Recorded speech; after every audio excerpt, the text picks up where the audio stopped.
बहुत ही important concept यानी forms के बारे में। फॉर्म्स का काम रियल लाइफ और HTML के अंदर होता है डेटा को कलेक्ट करने का।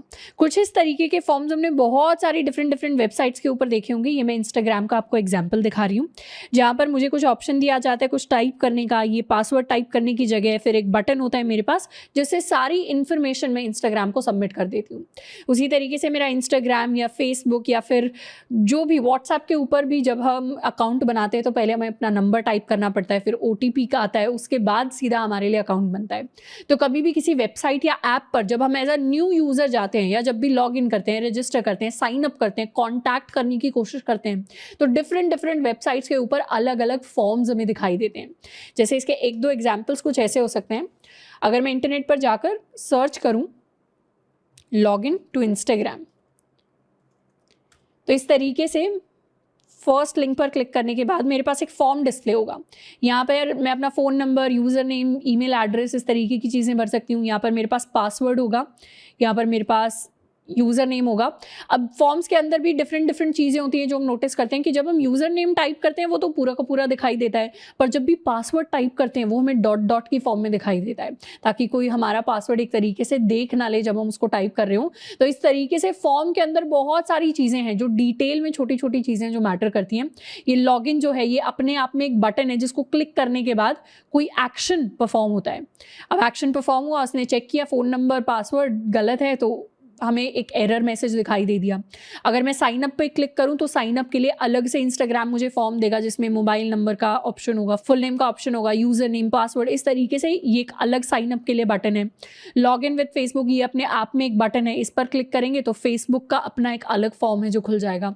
तो ऐसे फॉर्म्स बहुत सारी डिफरेंट वेबसाइट्स पर हम देखते हैं और ये सारे के सारे फॉर्म्स HTML फॉर्म्स की मदद से हम रिक्रिएट कर सकते हैं। सबसे पहले फॉर्म्स के अंदर बात करने वाले हैं हम उसके सिंटैक्स की। जैसे टेबल्स को बनाने के लिए हम टेबल टैग का यूज करते हैं, वैसे HTML में फॉर्म्स को बनाने के लिए हम इस फॉर्म टैग का यूज कर रहे होते हैं। जितना भी फॉर्म का सारा कंटेंट आता है कि उसके अंदर टेक्स्ट मुझे लेना है, नंबर को इनपुट लेना है, कोई बटन मुझे बनाना है, सारी की सारी चीजें इस फॉर्म टैग के अंदर आती हैं। तो अगर मैं अपने HTML के अंदर फॉर्म लिख दूं तो मेरे पास एक फॉर्म क्रिएट हो जाएगा, बट क्योंकि वो फॉर्म अभी खाली होगा मेरी स्क्रीन पर कुछ डिस्प्ले नहीं होगा। जैसे ये मैंने classroom.html फाइल बनाई हुई है, इसके अंदर बॉडी टैग के अंदर मैं अपना एक फॉर्म का टैग बनाने वाली हूँ। इसको कर देते हैं सेव एंड इस फाइल को अगर मैं खोलकर रिफ्रेश करूं तो अभी मेरा पूरा का पूरा पेज खाली है, क्योंकि फॉर्म मैंने बना तो दिया बट अभी इस फॉर्म के अंदर कुछ कंटेंट नहीं है। तो धीरे धीरे हम फॉर्म के different contents, different elements, different attributes के बारे में पढ़ेंगे। सबसे पहली चीज जिसके बारे में हम पढ़ने वाले हैं फॉर्म्स में वो है मेरा एक्शन एट्रीब्यूट। एक्शन एट्रीब्यूट का क्या काम होता है? फॉर्म टैग के अंदर भी मैं अपने एक्शन एट्रीब्यूट को डिफाइन कर सकती हूँ और इसका काम होता है कि ये बताता है कि फॉर्म को सबमिट करने के बाद क्या एक्शन परफॉर्म होना चाहिए। यानी फॉर्म का काम होता है यूजर से बहुत सारा डेटा इनपुट ले लेना, पर इस डेटा के साथ अब करना क्या है? एक बार सबमिट कर दिया सारे डेटा को तो इस डेटा को मुझे कहां पर भेजना है ये मुझे बताता है मेरा एक्शन एट्रीब्यूट। तो एक्शन एक तरीके से मुझे एड्रेस दे देता है कि फॉर्म के सारे डेटा को इस एड्रेस पर भेज दो या फिर इस एड्रेस पर भेज दो। इसकी अगर डेफिनेशन देखा जाए तो action attribute is used to define what action needs to be performed when a form is submitted. यानी जब किसी सबमिट बटन से, जैसे लॉगिन की इंफॉर्मेशन दे दी तो लॉगिन बटन क्लिक किया, रजिस्टर की इंफॉर्मेशन दे दी तो रजिस्टर बटन क्लिक किया, जब हम फाइनल सारी इंफॉर्मेशन देके बटन को क्लिक कर देते हैं तो वो सारा डेटा भेजना कहां पर है या फिर क्या एक्शन परफॉर्म करना है वो मुझे मेरा एक्शन एट्रीब्यूट बताएगा। यूजुअली ये एक्शन एट्रीब्यूट कहां पर रीडायरेक्ट होता है? या तो किसी जावास्क्रिप्ट फाइल या किसी और फाइल के पास रीडायरेक्ट होता है जो उस सारे डेटा के साथ अब कुछ काम परफॉर्म करेगी। जैसे यहां पर एक्शन में मैंने लिख दिया /action.php फाइल। तो एक एग्जांपल है कि मैंने action.php नाम की एक PHP फाइल क्रिएट की होगी जो इस फॉर्म के डेटा के साथ कुछ एक्शन परफॉर्म करेगी, या फिर मैं इसे किसी सब URL पर भी रीडायरेक्ट कर सकती हूँ। जैसे अगर मैं /action लिख दूं तो /action नाम की फाइल को मेरा ब्राउजर सर्च करेगा और सारे डेटा को वहां पर भेजने की कोशिश करेगा। अभी के लिए हम एक्शन के अंदर कुछ भी लिख सकते हैं, पर आगे जाकर इस डेटा के साथ कैसे कैसे एक्शंस परफॉर्म होते हैं, इसे कहां पर भेजा जाता है, फाइल के अंदर काम कैसे होता है, वो सारी चीजें हम जावास्क्रिप्ट को पढ़ते टाइम डिटेल में समझ रहे होंगे जब हम जावास्क्रिप्ट एंड सर्वर्स को समझेंगे। तो अभी के लिए मैं क्या करूंगी, अपने फॉर्म के अंदर, इस टैग के अंदर मैं एक एक्शन एट्रीब्यूट क्रिएट करूंगी। जिसको मैं लिखूंगी /server, या /server की जगह अभी के लिए सिर्फ इसको हम /action लिखने वाले हैं। इसको कर लेते हैं सेव। पर अभी भी मेरा फॉर्म क्रिएट नहीं होगा, अभी भी मेरा पूरा वेब पेज खाली रहेगा, क्योंकि फॉर्म के अंदर का कंटेंट तो है ही नहीं। फॉर्म के अंदर जब हम कंटेंट की बात करते हैं तो हम बात करते हैं कि बटन्स होने चाहिए या फिर इनपुट टेक्स्ट होना चाहिए। तो सबसे पहली चीज जिसको हम पढ़ेंगे in terms of form element, वो है मेरा इनपुट एलिमेंट। फॉर्म के अंदर बहुत सारे डिफरेंट एलिमेंट्स हो सकते हैं। फॉर्म के अंदर एक बटन एलिमेंट भी हो सकता है, फॉर्म के अंदर एक टेक्स्ट एरिया एलिमेंट भी हो सकता है, और भी डिफरेंट एलिमेंट्स हो सकते हैं। पर सबसे मेन और सबसे ज्यादा इंपॉर्टेंट जो एलिमेंट होता है किसी भी फॉर्म का, वो HTML के अंदर होता है इनपुट एलिमेंट। और इनपुट एलिमेंट सिर्फ एक सिंगल एलिमेंट इसको नहीं समझना, इनपुट के बहुत सारे डिफरेंट टाइप्स होते हैं, मतलब करीबन 20-25 टाइप्स है इसके, जिससे हम 20-25 डिफरेंट टाइप के एलिमेंट्स रिक्रिएट कर सकते हैं यूजिंग अ सिंगल एलिमेंट। इसीलिए सबसे इंपॉर्टेंट एलिमेंट इसको मैं कहूंगी फॉर्म का। इसका काम क्या होता है? इनपुट एलिमेंट का काम होता है to create multiple form controls, यानी डिफरेंट टाइप की इंफॉर्मेशन को यूजर से लेने के लिए हम डिफरेंट टाइप के इनपुट्स का यूज करते हैं। दूसरा, there are multiple types of inputs that can be created using type attribute. मेरे पास HTML के अंदर अपना एक इनपुट एलिमेंट होता है, ये मेरा सबसे इंपॉर्टेंट फॉर्म एलिमेंट है, और ये इसके अंदर ओपनिंग टैग क्लोजिंग टैग नहीं होता, सिर्फ एक सिंगल टैग होता है इनपुट। अब इनपुट के अंदर ही एक और एट्रीब्यूट होता है which is my type element. इस तरीके से मैं लिखती हूँ टाइप, एंड उसके बाद अपने इनपुट का टाइप डिफाइन कर सकती हूँ। यहाँ पर मैं अपने इनपुट का टाइप डिफाइन कर सकती हूँ, एंड इस एट्रीब्यूट के अंदर जब मैं डिफरेंट टाइप्स लिखती हूँ तो उस तरीके से मेरे डिफरेंट एलिमेंट्स या फिर कह सकते हैं फॉर्म कंट्रोल्स बनने स्टार्ट हो जाते हैं। मुझे अगर टेक्स्ट इनपुट लेना है तो उसका अलग टाइप होगा, मुझे अगर नंबर इनपुट लेना है उसका अलग टाइप होगा, मुझे अगर कुछ और इनपुट लेना है, मान लेते हैं डेट इनपुट लेनी है, तो उसका अलग टाइप होगा। तो जो टाइप होता है मेरे इनपुट का, उस हिसाब से बहुत सारे तरीके का इनपुट मैं अपने यूजर से ले सकती हूँ फॉर्म के अंदर। तो सबसे पहले क्या करने वाले हैं? सबसे पहले एक बेसिक इनपुट टैग हम क्रिएट करने वाले हैं। तो अपने फॉर्म के अंदर बेसिक सा एक इनपुट टैग मैंने क्रिएट किया। अभी इसके अंदर कुछ टाइप मैंने डिफाइन नहीं किया है, इसको कर लेते हैं सेव, एंड ये मैंने किया रिफ्रेश। तो क्या हुआ?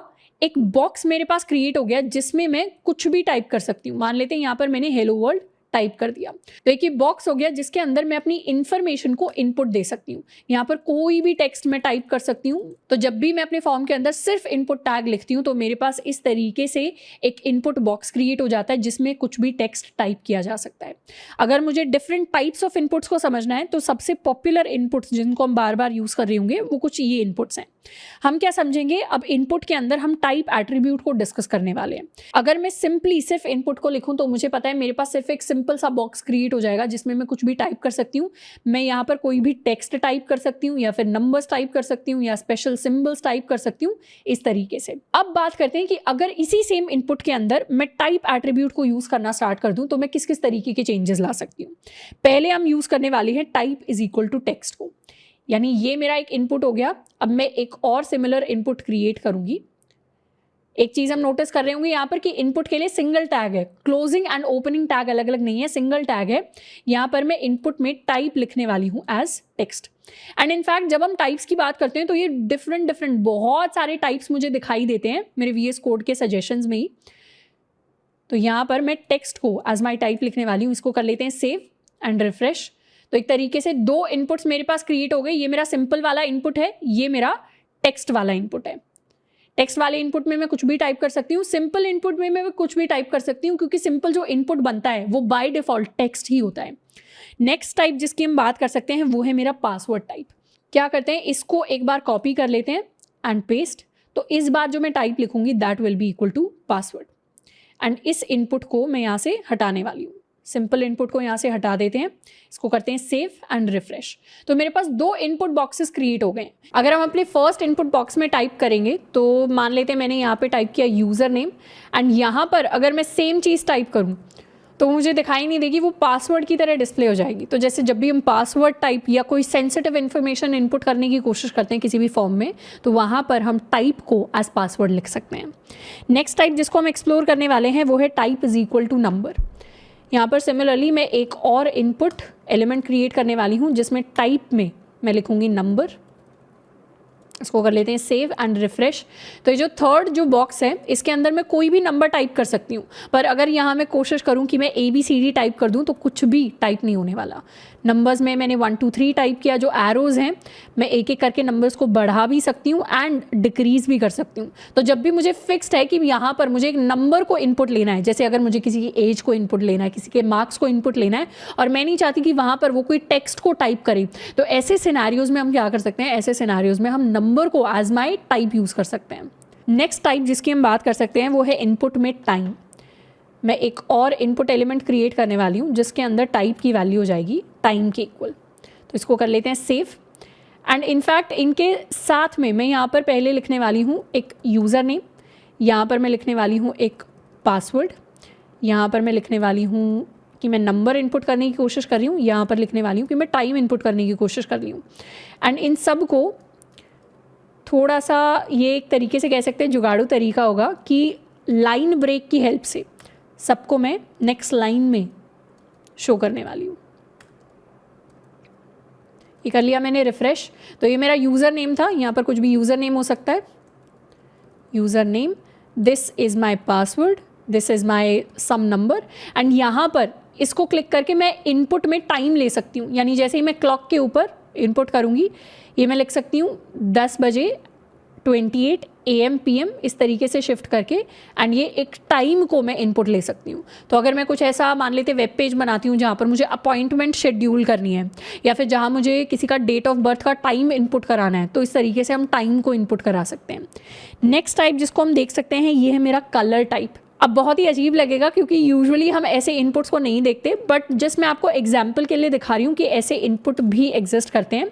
कि अगर मैंने इनपुट एलिमेंट क्रिएट किया जिसमें मैंने टाइप की वैल्यू ले ली कलर, तो इस तरीके के इनपुट में हम कलर को भी इनपुट कर सकते हैं। यहाँ पर मुझे कलर दिखाई दे रहा है, उसके बाद ये बॉक्स दिखाई दे रहा है, इस पर जैसे ही क्लिक करूँगी मल्टीपल कलर्स हैं जिनको मैं सिलेक्ट कर सकती हूँ। मान लेते मैंने ग्रीन का कोई ये वाला शेड सेलेक्ट किया तो ये इस तरीके से मेरे पास इनपुट में कोई भी कलर आ सकता है। तो कलर पिकर मेरे पास डिस्प्ले हो जाएगा जिसकी हेल्प से मैं कोई भी कलर चूज़ कर सकती हूँ।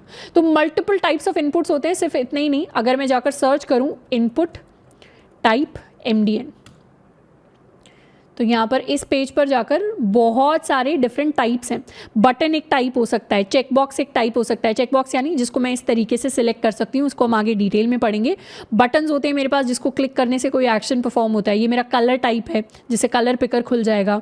ये मेरा डेट टाइप है, तो डेट भी मैं इनपुट करा सकती हूँ। 6 मार्च मैंने इनपुट करा लिया। ये ईमेल भी, ईमेल के लिए भी एक इनपुट टाइप होता है। ईमेल के लिए वो चेक करता है कि अगर हमने @ मिस कर दिया और उसके बाद कोई डोमेन नहीं लिखा तो उसका मतलब वैलिड ईमेल आईडी नहीं है। फाइल्स के लिए भी इनपुट टाइप हो सकता है। मैं इमेज भी एज माई इनपुट टाइप ले सकती हूँ, नंबर्स ले सकती हूँ, यहाँ पर मैं नंबर्स कुछ भी टाइप कर सकती हूँ। पासवर्ड के लिए इनपुट टाइप होता है। रेडियो बटन्स होते हैं, इनके बारे में भी आगे हम डिटेल में बात करेंगे। रेंज को भी हम कर सकते हैं, इसको भी डिटेल में बात करेंगे। तो बहुत सारे डिफरेंट टाइप्स ऑफ इनपुट हैं जिसको मैं अपने फॉर्म के अंदर ले सकती हूँ। उनमें से पॉपुलर यूजुअली जो मोस्टली यूज़ कर रहे होंगे वो टेक्स्ट होगा, पासवर्ड होगा, नंबर होगा, कभी कभी हो सकता है हमें डेट को भी यूज़ करना पड़ जाए। इसके अलावा बटन्स होंगे डिफरेंट टाइप को, जिनको अभी हम के साथ एक्सप्लोर कर रहे होंगे।